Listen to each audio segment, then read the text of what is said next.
LCD 클러스터에 이렇게 차량이 이렇게 뒷모습이, 컨티넨탈 뒷모습이 이제 보여지면은 이게 제대로 지금 동작하고 가고 있고 차선을 인식해서 가고 있는 겁니다.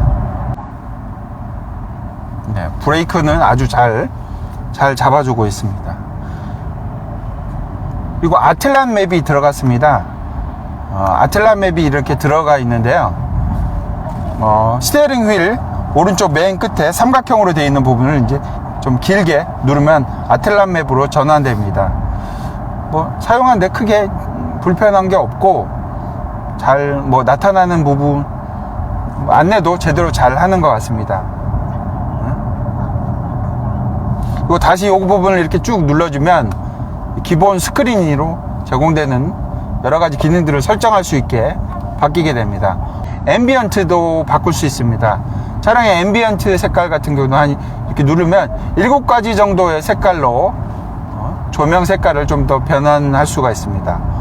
스크린이 약간 좀 선명한 것 같지가 않습니다. 그리고 앞에 계기판 스크린도 선명하게 이렇게 다가오는 부분이 좀 더 부족한 게 아닌가 하는 생각을 좀 하게 됩니다. 요즘에 벤츠 S클래스가 아닌 E클래스까지도 긴 대형의 12인치가 넘는 화면으로 이렇게 두 개를 겹쳐 놓은 듯한 그런 데를 보여주는데 역시 이제 올드한 느낌을 그대로 준다고 할 수 있겠습니다. 실내 내부에 있는 이 우드는 색깔이 갈색 톤이어서 옛날 느낌 그대로 준다고 할 수 있겠습니다. 근데 이 모델을 이용하는 고객층이 만족하지 않을까 하는 그런 수준의 인테리어라고 생각됩니다. 또 그리고 젊은 층들을 위해서는 이제 프레지덴셜 에디션이라고 해서 다양한 색깔, 랩소디, thoroughbred, 샬레 이렇게 3가지 디자인 테마로 된 부분들이 적용됐기 때문에 최고급 베네시안 가죽하고 프리미엄 알칸테라 가죽들을 이렇게 섞어놔서 아마 젊은 층들을 유혹하는 데는 프레지덴셜 에디션을 선택하면은 젊은 층들에 만족시키지 않을까 하는 생각이 듭니다. 차량 윗부분들도 이렇게 부드러운 천으로 스웨이드로 이렇게 마감을 해가지고 편안한 느낌을 그대로 주고 있습니다. 시트 역시 이제 블랙톤으로 그대로 되어 있어서 플래그십 모델은 이제 블랙톤을 많이 사용하는데 약간 좀 요 우드 색상의 갈색 톤하고 어두운 색깔의 이제 검은색 톤의 시트하고 어울려서 좀 더 올드한 느낌을 더 준다고 이제 생각이 됩니다. 링컨 컨티넨탈에서 이제 중요한 부분이 대부분 이제 실내라고 말할 수가 있는데요. 실내에서도 가장 독특하게 튀는 부분이라고 할 수 있는 게 바로 시트입니다. 시트가 등받이 쪽도 이제 두 부분으로 나눠서 구분돼서 조절이 가능하고요. 헤드레스트 총 이제 30개 방향으로 이렇게 조절이 가능하게 되어 있습니다. 이틀 동안 타보니까 아주 편안합니다. 솔직히 이렇게 많은 조절 장치가 필요할까 하는 생각이 들 정도로, 그리고 아래 하단 부분 조절하는 것도 이제 오른쪽 왼쪽 나눠서 올리고 내리고 할 수 있는 부분까지도 있어서, 더군다나 이제 마사지 기능도 이제 제공하고 있거든요. 그럼 마사지 기능까지도 제공하게 됐기 때문에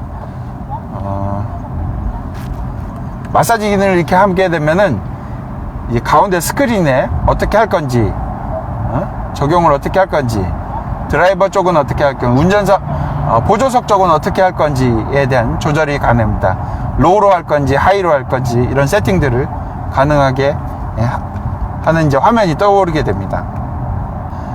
그리고 레벨 울티마에서 19개의 스피커에서 들려오는 사운드를 그대로 경험할 수 있습니다. mp3 파일은 이곳에서 듣나 좋은 데서 듣나 별 차이는 없겠지만 고음질의 음원이라면 그 차이를 느낄 수 있지 않을까 하는 생각이 듭니다. 요 부분이 있는데 요 부분은 조금 의외로 제법 큽니다. 휴대폰 사용자들을 위해서 하기보다는 아무래도 아이팟이나 탭 정도를 바로 꽂을 수 있을 정도의 크기로 생각됩니다. 그런 용도가 아닌가 생각되고요. 어댑티브라서 제법 잘 이제 브레이크를 잘 잡아주고, 이 어댑티브 크루즈 컨트롤은 3초 정도까지, 정지해서 3초 정도까지는 완전히 멈췄다가 3초 이상이 지나면은 다시 리셋을 해야 되지만, 그렇지 않은 경우는 차가 알아서 자동적으로 출발까지도 하는 그런 스탑 앤 스타트 기능까지도 가 있는 어댑티브 크루즈 컨트롤이 되겠습니다. 그리고 지금 이제 다시 이제 계기판 쪽을 다시 계속 가보면, 예. 차량 프리 컬리전, 예. 이 기능이 동작해서 이게 경고를 해주네요. 그런데 브레이크가 동작했는지 아직 그렇게는 정확히 확인할 수는 없을 것 같은데요. 경고를 이렇게 미리 해주고, 이 프리 컬리전 디텍션 같은 경우는 사람까지도 디텍팅 해가지고 해준다고 이제 하고 있습니다. 사람을 놓고 테스트하기는 쉽지 않기 때문에 일단 차량 정도까지는 거리에서는 이 프리 컬리전 이제 디텍션 워닝은 이렇게 보여주게 됩니다. 브레이크까지도 제대로 됐는지는 이제 확인하기가 힘들 것 같은데요. 지금 80 정도로 놓고 갔을 때 연비, 순간 연비를 보여주는데요. 10 정도 조금 넘게 이렇게 연비가 나오는 걸로 되어 있습니다.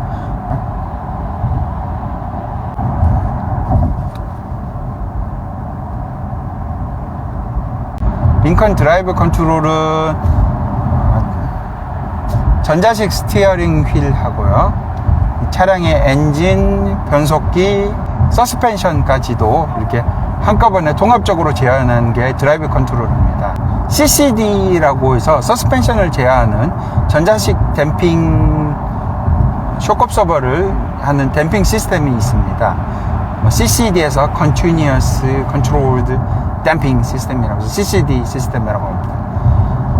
이것이 결합되어 가지고 크게 이제 댐핑 시스템은 이제 세 가지로 바뀐데요. 컴포트 모드하고 노멀, 스포츠, 이렇게 세 가지 모드로 댐핑 시스템이 동작하게 됩니다. 이렇게 세팅을 번갈아 가게 되고요. 코너에서는 이제 다이나믹 토크 벡터링이라는 시스템까지 결합해 가지고 이런 부분을 이제 종합적으로 차량의 엔진 상태, 엑셀을 밟았을 때 어느 정도 급격하게 받느냐에 따라서 차량 전체 주행감을 변형시키게 되겠습니다. CCD 시스템 같은 경우는 좀 더 특별하게 포드 링컨에 맞게 좀 특화된 부분이라고 할 수 있겠는데요. 그런 부분이 어디냐면은 도로 달리면서 포트홀이 생깁니다. 불규칙한 도로 상태에서 각 휠에 3개씩 총 12개의 이제 센서가 들어가 있고요. 나머지 이제 차량의 움직임이나 이런 인풋 46개 정도에 되는 입력 조건에 따라서 이 CCD 그리고 드라이브 컨트롤 CCD 시스템이 변화하게 됩니다. 그래서 포트홀 같은 경우를 지나갈 때 차량의 댐핑 강도를 좀 더 강하게 해서 차량이 푹 떨어져 가지고 타이어나 휠에 큰 영향을 가는 걸 방지해 주는 시스템까지 이제 발전 특화된 게 이 링컨의 CCD 시스템이라고 할 수 있겠습니다. 이 CCD 시스템을 데이터를 센서가 받아들여서 입력해 가지고 데이터를 수집하는데, 센싱하는데 이 밀리세크가 들어가는데 100분의 2초 만에 이걸 센싱하게 됩니다. 그리고 그 동작을 하게 되는 데까지 댐핑을 조절하는 데까지 걸리는 시간이 0.13초 그 정도, 13ms 정도가 걸린다고 얘기를 하고 있습니다. 그러니까 0.13초 정도, 그러니까 0.2초 안에 반응을 한다는 거죠. 근데 이게 잘 생각해 볼 게, 시속 100km로 달릴 때는 초당 27m 정도를 달리게 됩니다. 그럼 약 0.1초면은 2.7m가 주행을 하게 되는 거죠. 이 차량의 길이가 5.1m가 좀 넘으니까 반절 이상이 지나갔다고 할 수 있겠습니다. 그러니까 차량 앞부분, 하단 부분에 있는 센서가 이미 감지를 했다고 해도 그 첫 바퀴, 앞바퀴에 적용하는 거는 이론상 안 된다는 게 되겠죠. 물론 이제 앞바퀴에서 감지한 걸 뒷바퀴에 전달할 수는 있겠지만, 그렇지만 반대로 이제 시속 50km 정도라고 생각한다고 할 경우에는 뭐 초당 주행 속도가 25km니까 한 1초에 한 13m 주행하게 되고 0.1초면은 약 1.3m 정도 되기 때문에 50km 정도의 속도에서는, 이하의 속도에서는 이 CCD 시스템, 그리고 포트홀이 이렇게 차량의 타이어나 휠이 크게 손상을 입는 걸 방지하는 시스템이 50km 이하에서는 제대로 작동할 수 있을 거라고 생각합니다. 왜 그러냐면 센싱하는 속도는 2ms 밖에 되지 않지만 그걸 센싱해서 동작하는 데까지는 약 13mm에서 20ms가 되다 보니까 0.2초에서 안에 되다 보니까 빠른 속도로 주행할 때는 그 도로 상황을 파악하는데 시간이 좀 더 걸린다고 보면 될 것 같습니다. 이 CCD 시스템이 이제 결합돼 가지고 하는 부분이고, 코너링에서 하는 건 이제 다이나믹 토크 벡터링입니다. 다이나믹 토크 벡터링이라는 건 올 휠 드라이브하고 연관된 이제 시스템이라고 볼 수 있겠는데요. 여기에 이제 링컨 컨티넨탈에 들어간 다이나믹 컨트롤 시스템 같은 경우는 기본적으로 하는 이제 토크 벡터링 시스템하고는 좀 차이가 있습니다. 일반적인 토크 벡터링 시스템에는 차량이 회전을 할 때 차량의 안쪽 바퀴에 속도로 브레이크를 걸어서 속도를 줄여서 구동력을 차량 우측 쪽에 더 토크를 가하게 해서 코너를 잘 탈출하게 하는 부분입니다. 이 시스템의 단점은 브레이크를 걸다 보니까 차량 속도가 줄게 돼서 탈출 속도가 이제 시간이 느려지게 되는 거죠. 근데 다이나믹 토크 벡터링 시스템 같은 경우에는 속도로 브레이킹을 한다기보다는 차량의 바깥쪽, 특히 후륜 쪽에 나눠서 구동력을 갖다가 우측 좌측 바퀴로 나눠서 하기 때문에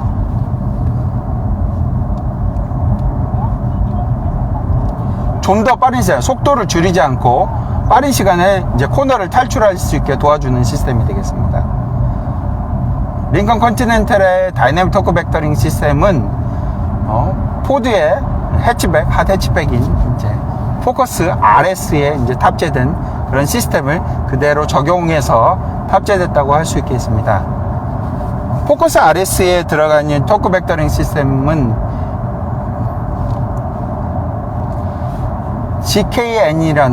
GKN 트윈스터라는 GKN 회사에서 이제 이름하여 트윈스터라고 개발된 이제 토크 벡터링 시스템이 그대로 들어갑니다.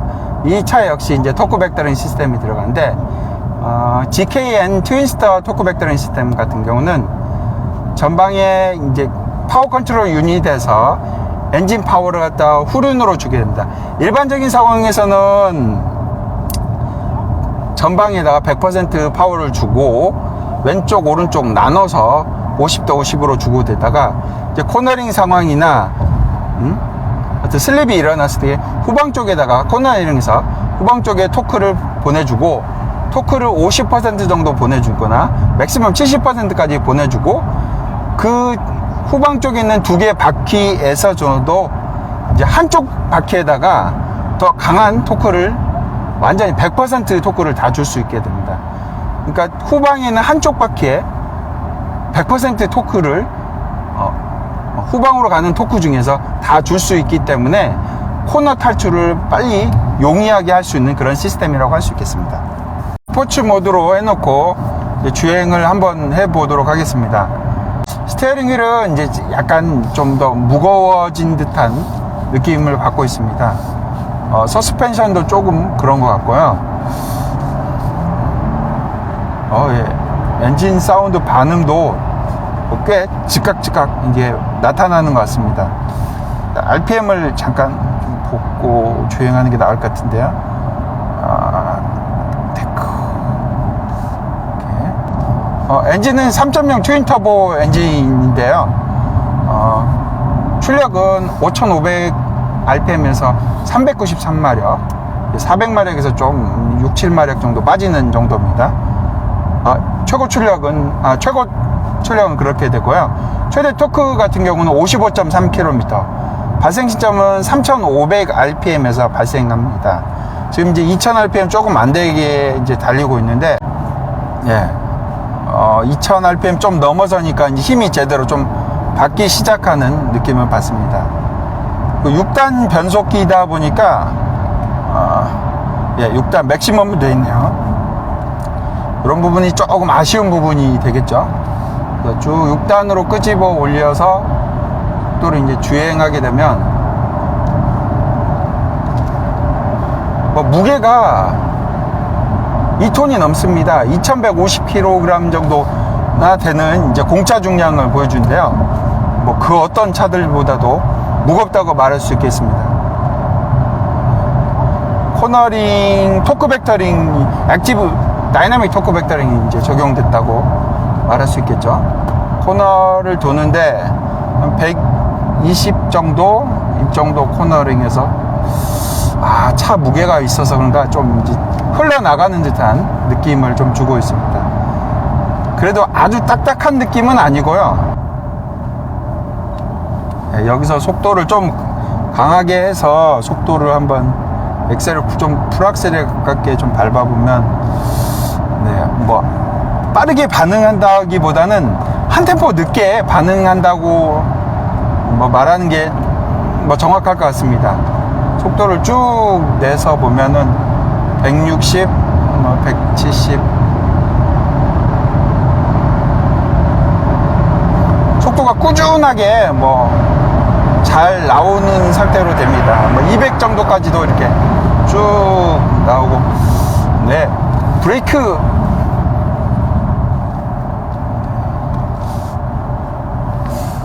브레이크 담력은 초반이 좀 약합니다. 그래서 좀 과감하게 세게 강하게 밟아야 될 것 같습니다.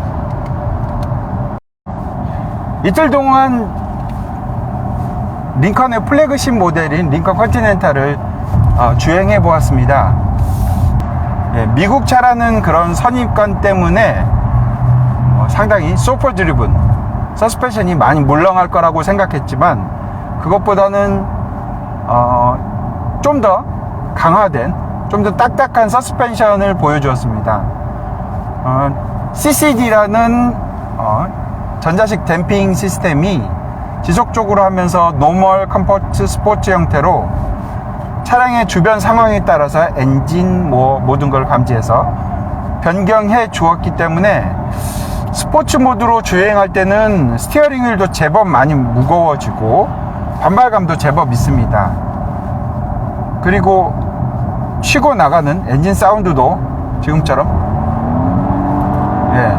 엔진 사운드도 살아나는 그런 부분이 있었고요. 그래서 그렇게 많이 미국산 소프 드리븐은 아니다 라고 말할 수 있을 것 같습니다. 그렇지만 여전히 노멀 모드 주행했을 때는 꽤나 많이 부드러운 그런 느낌을 가지고 있습니다. 그러니까 지금보다도 약간 좀 더 서스펜션을 좀 더 하드한 강도로 가져가면 어떨까 하는 생각도 좀 들어보고요. 주행하면서 단점이라고 생각되는 게 엔진이 거의 400마력에 가까운 힘을 하고 토크가 55 토크가 넘는 토크를 보여주는데요. 이거를 컨트롤하는 게 이제 6단 변속기다 보니까 고속에서 아무래도 연비가 그렇게 높게 나오는 것 같지는 않습니다. 지금 주행하면서 이틀 동안 180km 정도를 주행했고 연비는 한 7km 정도가 나왔습니다. 시내에서는 한 5, 6 정도의 연비를 보여주는 것 같습니다.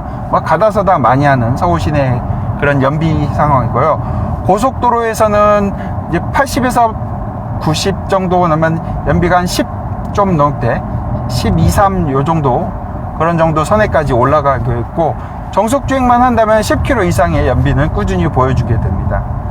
다만 아쉬운 게 6단 변속기다 보니까 연비에서 손해보는 부분이 많고, 이 굉장히 많은 출력을 끌고 나가는데 6단 변속기는 아무래도 좀 부족한 면이 없지 않은가 싶습니다. 6단부터 5단까지는 기어비가 1이고 6단부터 한 0.7 그 정도 되는 기어비를 가지고 있는데, 이걸 한 8단 정도나 9단 정도까지만 함께 하시다면 연비도 잡을 수 있고 좀 더 주행하는 효율도 좋게 할 수 있을 거라고 생각합니다. 근데 불편한 점은 그런 점이고, 또 주행하면서 좀 아쉬운 부분 중에 실내에 이렇게 화려하게 하고 감성적인 걸 충만시키게 했지만 그 가운데서 약간 세심하지 못한 장비가 별로 없다는 거죠. 이 정도 되면 헤드업 디스플레이 정도는 플래그십 모델에 있어야 되지 않을까 하는 생각하는데, 헤드업 디스플레이가 없습니다.